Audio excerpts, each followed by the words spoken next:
et pour laquelle nous attendons que les perpétrateurs soient arrêtés et traduits en justice. Des mécanismes existent pour assurer la mise en œuvre du cessez-le-feu. Ils doivent être réactivés et la trêve devra être étendue afin de permettre l'amorce d'une véritable dynamique de stabilisation. Mais cette stabilisation durable du Liban et de la région ne pourra passer que par un retrait israélien du territoire libanais, un désarmement du Hezbollah par les Libanais eux-mêmes, avec le soutien de la communauté internationale, et la reconstruction du Liban, en particulier du Sud-Liban, afin de permettre le retour de l'ensemble des déplacés. Cela implique que le Hezbollah, qui, je le rappelle, a fait une erreur stratégique majeure en entraînant le Liban dans la guerre, cesse de viser Israël et de prétendre se substituer à l'État dans l'exercice de ses prérogatives. Cela implique aussi qu'Israël renonce à ses visées territoriales et comprenne que la condition de sa sécurité est un État libanais fort et non une politique du chaos. La seule voie pour cela est celle d'un accord politique entre Israël et le Liban qui garantisse la sécurité des deux pays, l'intégrité territoriale du Liban et pose les jalons de la normalisation de leurs relations. Monsieur le Président du Conseil des ministres, comme elle l'a toujours fait et le fera toujours, la France, vous le savez, se tiendra aux côtés du Liban dans ses prochaines étapes. La France vous soutient dans vos efforts pour répondre à la crise humanitaire et aux besoins des populations déplacées.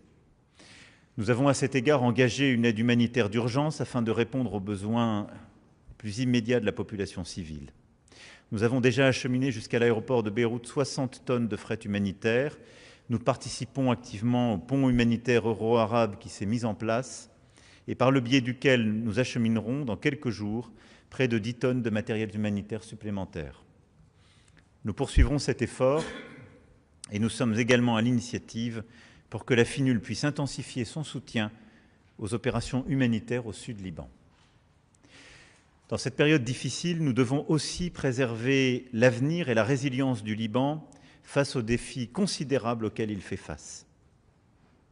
La France s'engagera pour la reconstruction des zones touchées par les bombardements. L'avenir, c'est aussi la jeunesse. Nous poursuivrons notre appui au fonds d'urgence pour l'éducation qui a été mis en place.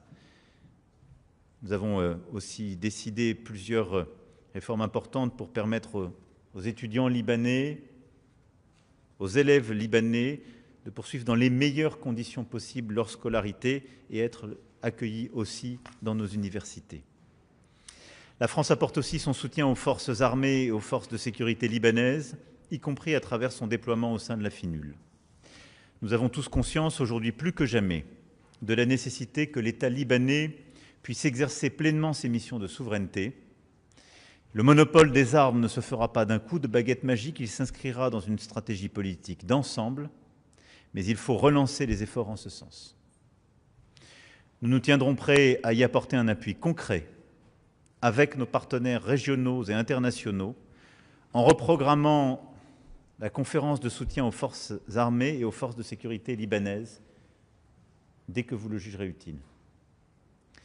Si c'est le souhait du Liban, la France se tient également prête à maintenir son engagement sur le terrain après le départ programmé de la FINUL à la fin de l'année, aux côtés de ses partenaires les plus mobilisés, dans un cadre qu'il nous faudra définir ensemble. Monsieur le Président du Conseil des ministres, vous pourrez compter sur le soutien de la France, car nous croyons dans la pertinence de votre action. La France a toujours été présente aux côtés du Liban, dans les moments critiques de son histoire, et elle continuera de l'être. Merci encore d'être aujourd'hui à Paris. Merci encore pour l'action de chaque jour courageuse que vous conduisez et continuez de conduire pour votre pays. Vous nous savez à vos côtés. Bon, merci, Monsieur le Président. J'ai été particulièrement ravi de retrouver aujourd'hui un grand ami du Liban, le président Emmanuel Macron, qui n'a cessé de manifester en toutes circonstances un soutien constant à l'État libanais, à ses orientations, à ses positions.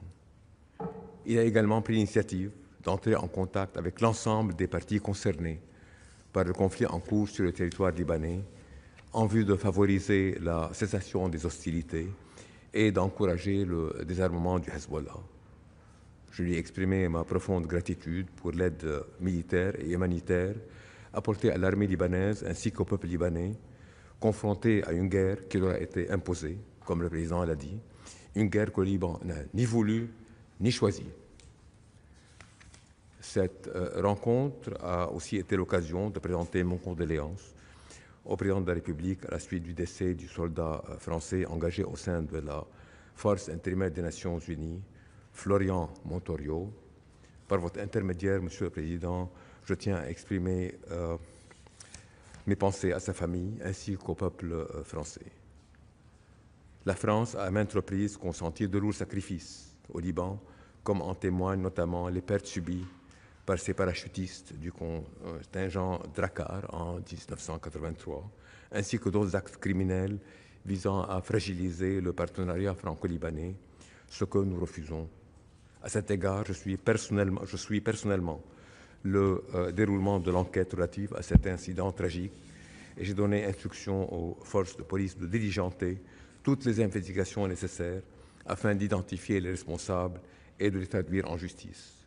De tels actes ne sauraient désormais rester impunis. Dans ce contexte, nos échanges ont également porté sur l'échéance du mandat de la FINUL et la nécessité d'envisager les modalités de sa relève. Nous avons également abordé la nécessité de respecter les termes de la déclaration de cessation des hostilités de novembre 2024 et de préserver le mécanisme de coordination qu'elle prévoit.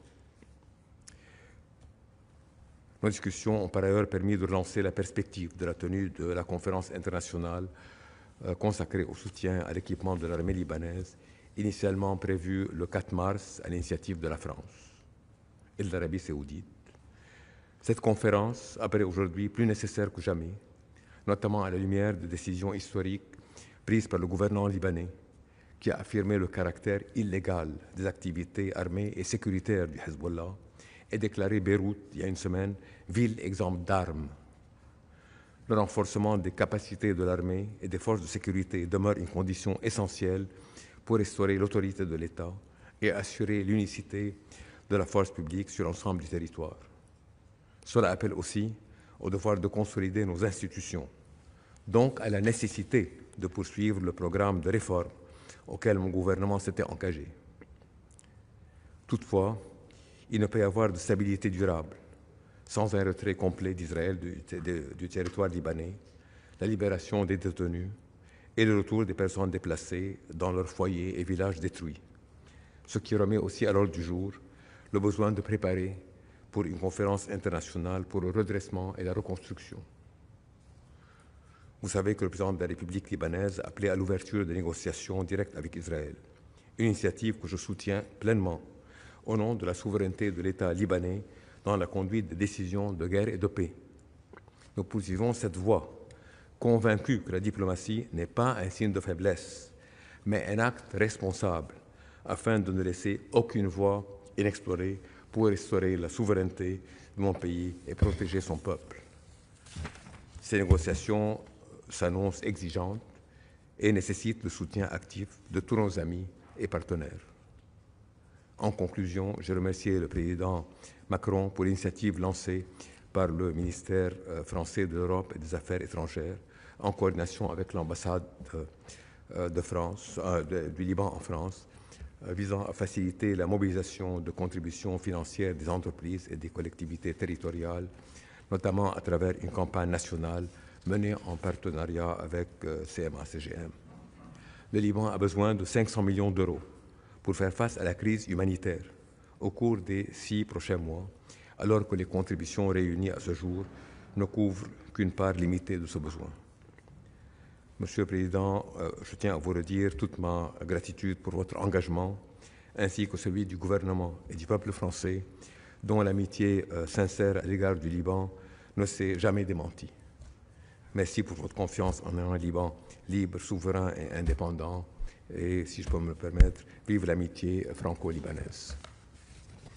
Merci, Monsieur le Premier ministre. Georges Malbruno du Figaro. J'ai 2 questions pour le président Macron et une pour le Premier ministre Salam. Monsieur le Président, est-ce que vous croyez en un désarmement du Hezbollah par la force, qu'il soit mené par l'armée libanaise ou par l'armée israélienne? Ma deuxième question, est-ce que vous pouvez clarifier la position de la France sur une suspension de l'accord d'association entre l'Union européenne et Israël? Parce que jusqu'à maintenant, la France n'a pas émis d'avis clair. Est-ce que la France soutient une telle suspension ou pas? Et puis pour vous, Monsieur le Premier ministre,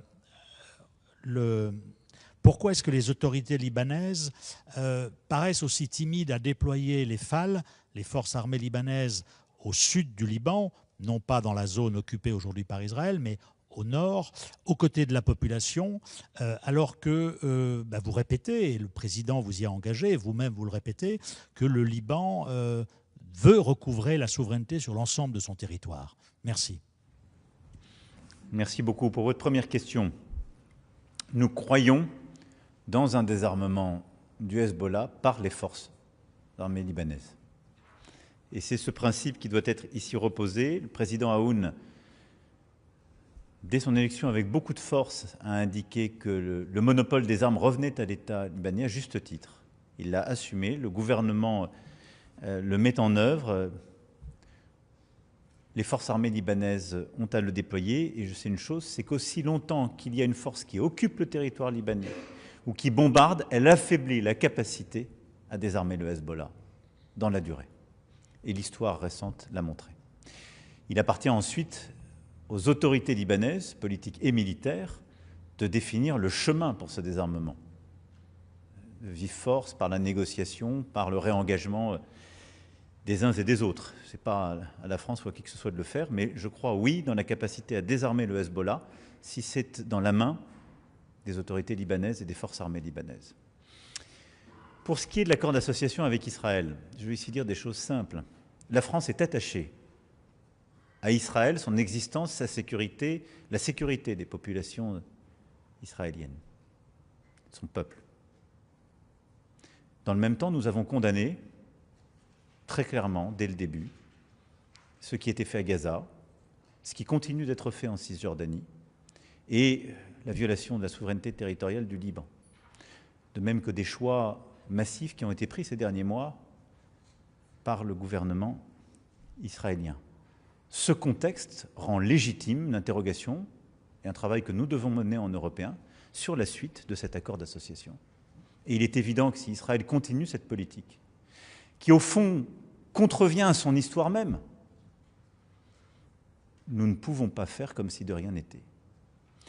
Maintenant, j'attends aussi les prochaines semaines. Ce n'est pas dans le moment où il y a quelques jours, Israël a accepté un cessez-le-feu pour le Liban, s'est engagé dans des discussions qui me semble qu'il faille précipiter une confrontation. Mais je pense que c'est une interrogation légitime et la France, au moment venu, clarification étant faite des choix à venir dans les prochaines semaines que fera Israël sur ces grands dossiers, eh bien, nous aurons à nous coordonner avec nos partenaires européens pour voir l'avenir qu'on donne à cet accord. Mais les choses ne peuvent pas continuer comme il y a quelques années, d'évidence. Maintenant, je regarde avec confiance les prochains jours et les prochaines semaines. Il y a un cessez-le-feu, c'est un acquis important. Il y a des discussions qui vont se mener et nous souhaitons qu'elles se passent dans les meilleures conditions possibles. Et donc, je souhaite plutôt, je m'arrêterai là, qu'Israël se réengage sur la seule voie pour sa propre sécurité et son intérêt, qui est une voie de respect de la souveraineté des États voisins et une voie de l'apaisement.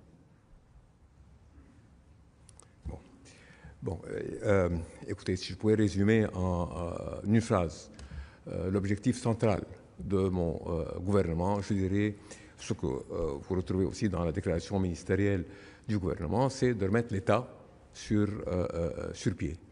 Et à ma connaissance, il n'y a pas d'État dans le monde possible si il n'a pas le monopole des armes. Il ne peut pas y avoir un État souverain avec deux armées, trois armées, comme il ne peut pas y avoir un État digne de ce nom-là, avec une loi qui s'applique à A, qui ne s'applique pas à B, des gens qui sont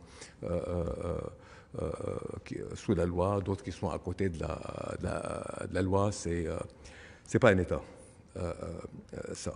Bon, Cela dit, on ne cherche pas la confrontation avec le Hezbollah. Au contraire, moi j'aimerais pouvoir éviter la confrontation avec le Hezbollah, mais croyez-moi, on ne va pas se laisser intimider par le Hezbollah et bon, par ceux qui soufflent là chaud et froid de guerre civile. Voilà, c'est ma réponse à la première question. Deuxième, ce que fait le gouvernement nord-Litanie. Bon, au sud de Litanie, je crois qu'après le plan qui a été accueilli par mon gouvernement, présenté par l'armée, quand même, bon, elle n'a pas à 100% pu faire ou atteindre les objectifs qu'elle s'était elle-même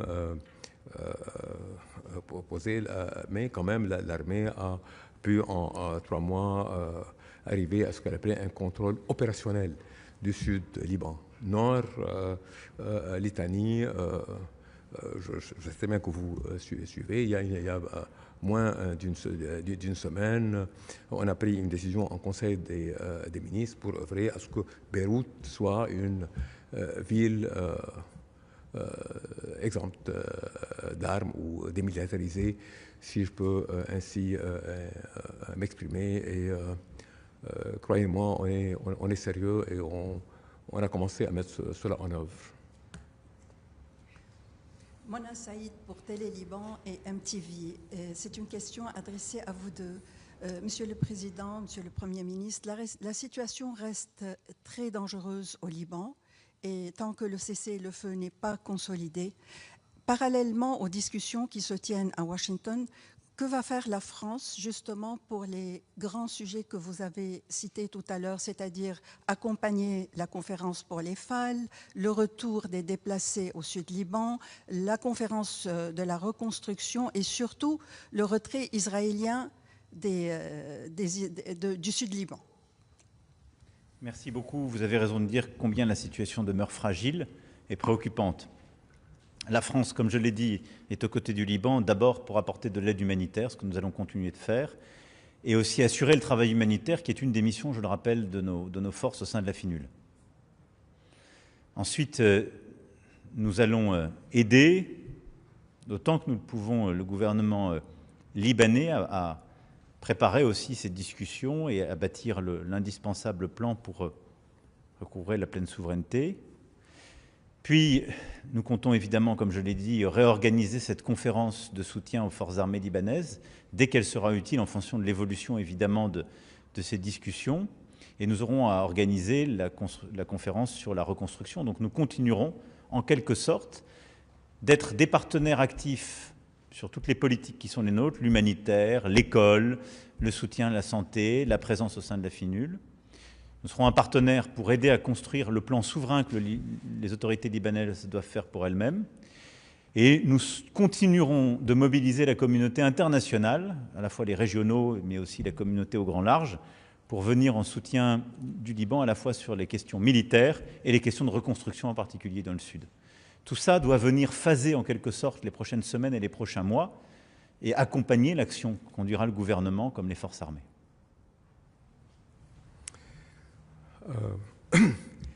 Bon, écoutez, si on a été à Washington, pour ne pas laisser une voie possible, inexplorée, la diplomatie. Et je l'ai dit, je vais le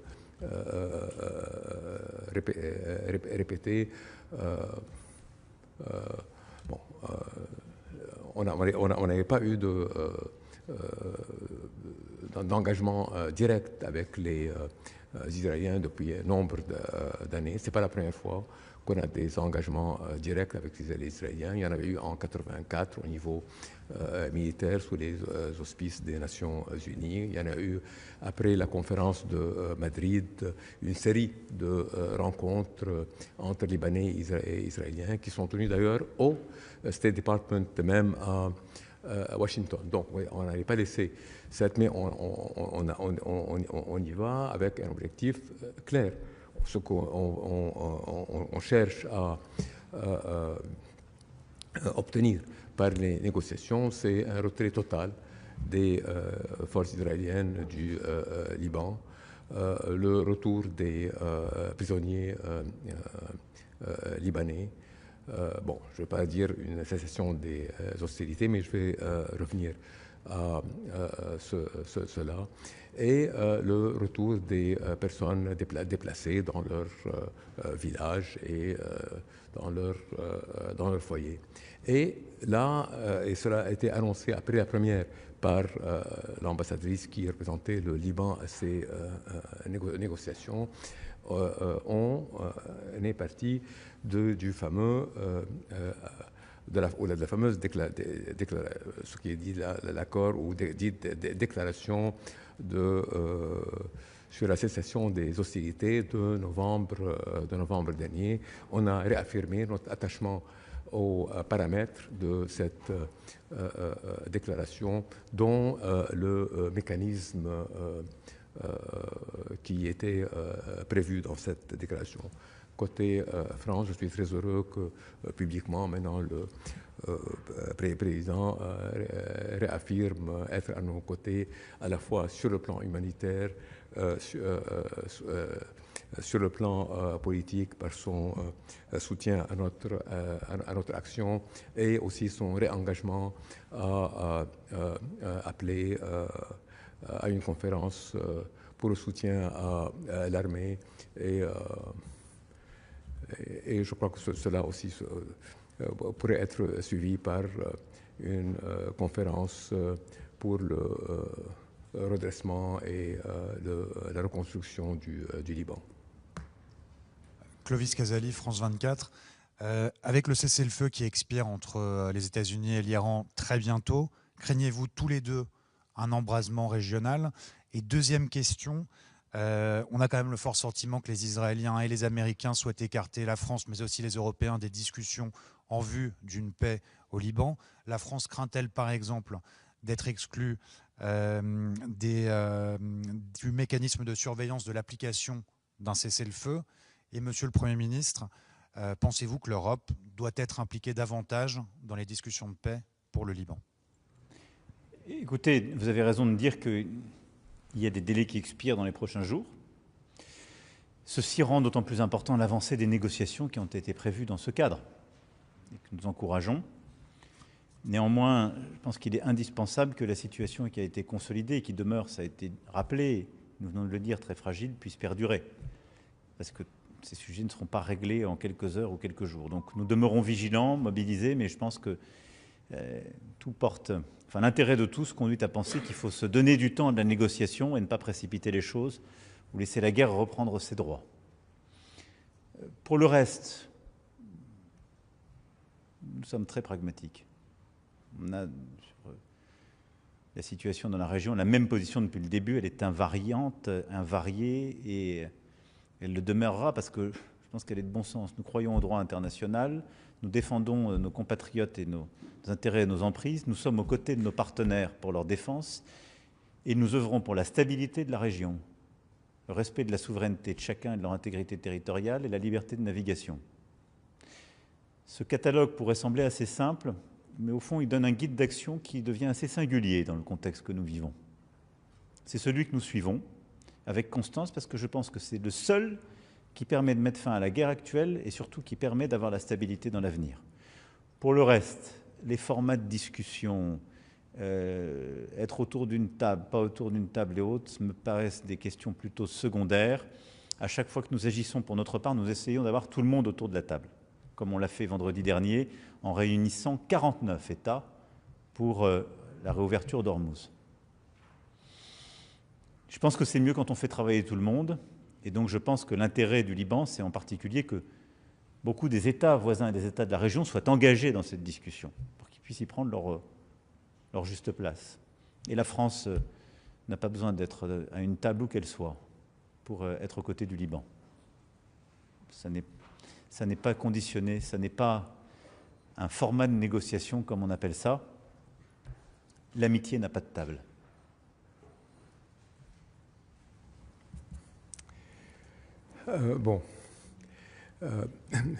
Écoutez, j'ai répété plusieurs fois la semaine dernière et peut-être en début de semaine aussi que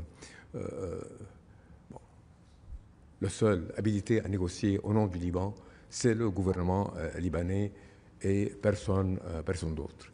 Et je crois qu'on a pu établir cela en allant aux négociations ou pour parler préliminaires, ce qui est plus exact, à Washington maintenant.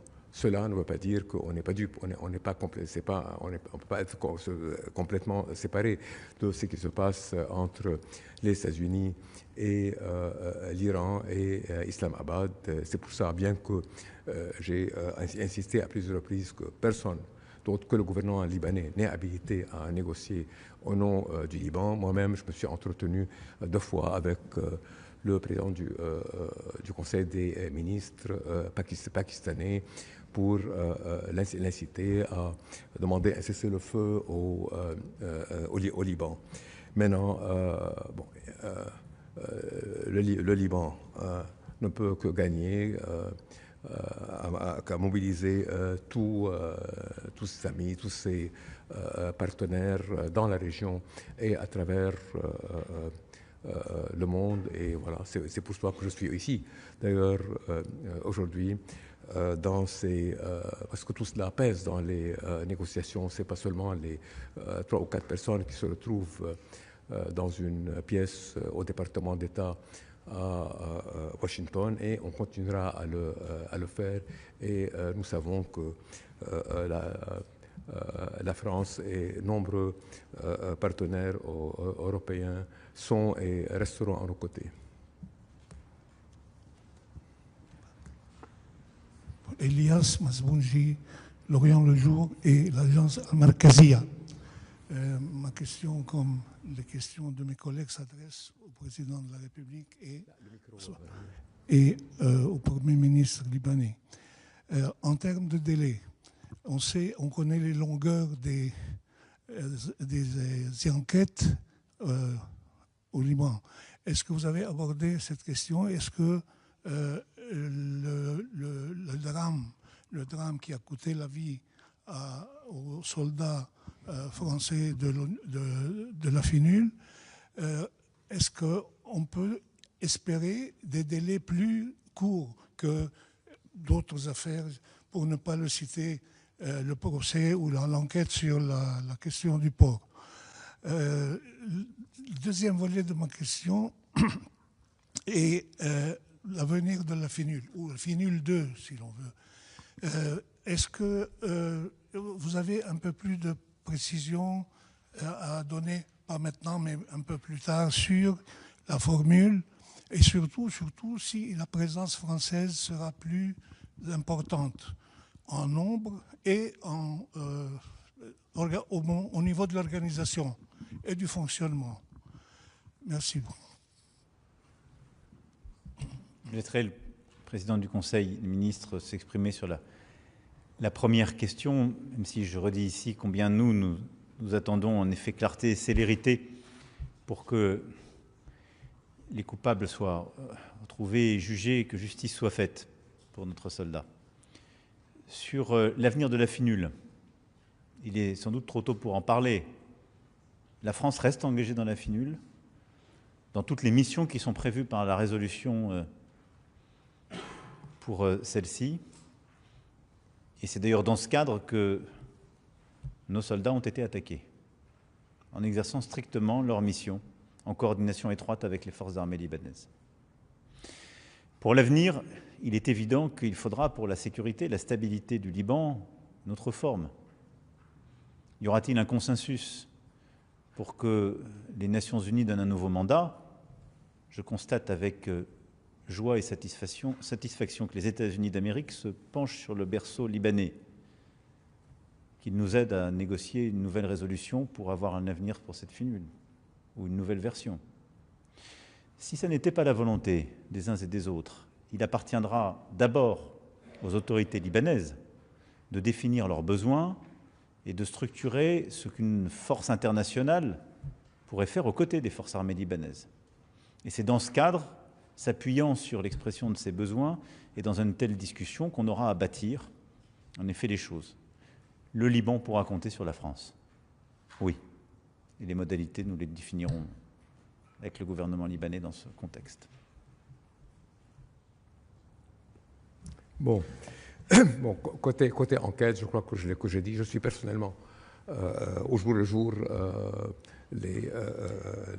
l'enquête, les coupables doivent être arrêtés et plus important, traduits en justice. Est-ce que ça prendra 48 heures ou ça prendra une semaine ou plus? Je ne peux pas vous dire parce que aussi les conditions sur le terrain ne sont pas simples. C'est une zone qui est au bord des zones qui sont toujours en guerre, mais l'important c'est on a une décision claire et les coupables doivent être arrêtés, traduits en justice. Là, on ne transigera pas sur cela. Côté FINUL, il n'y aura pas de FINUL 3, parce que c'est déjà ça, une FINUL 2.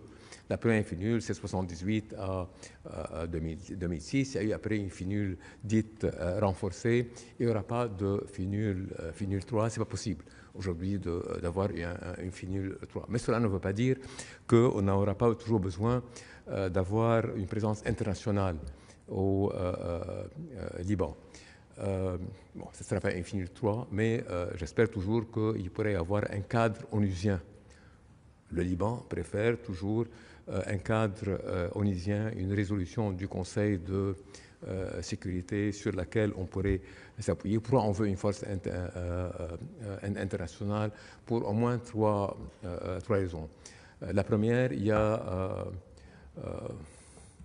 je ne connais pas le terme en français, excusez-moi, mais il y a un travail de monitoring qui doit être fait sur place. Il y a un travail de reporting à l'instance onusienne, au Conseil de sécurité, et un rôle de liaison aussi que la FINUL 1, FINUL 2 avait continué à assurer avec la partie israélienne. Et bien qu'on entre aujourd'hui dans des négociations à Washington, c'est des négociations directes, il y a toute une histoire chargée entre le Liban, Israël, les populations au sud et Israël. Donc ce rôle de liaison pourrait bien être assuré par une force internationale, j'espère toujours onusienne. Et je suis ça de près, vu que j'ai un peu l'expérience de la FINUL, des renouvellements de la FINUL, etc., avec le département des forces de maintien de la paix à l'ONU, et je sais qu'ils commencent à réfléchir à des options pour prendre la relève de la FINUL, et c'est pour ça que la semaine dernière, je comptais me rendre à New York pour rencontrer le secrétaire général avant qu'il ne présente son rapport au Conseil de sécurité pour discuter des différentes options. Donc on y travaille à New York, ils y travaillent, et j'espère que cette force dont on a internationale, dont on aura besoin, soit sous le chapeau onusien. Merci beaucoup, mesdames et messieurs. Merci au président du Conseil.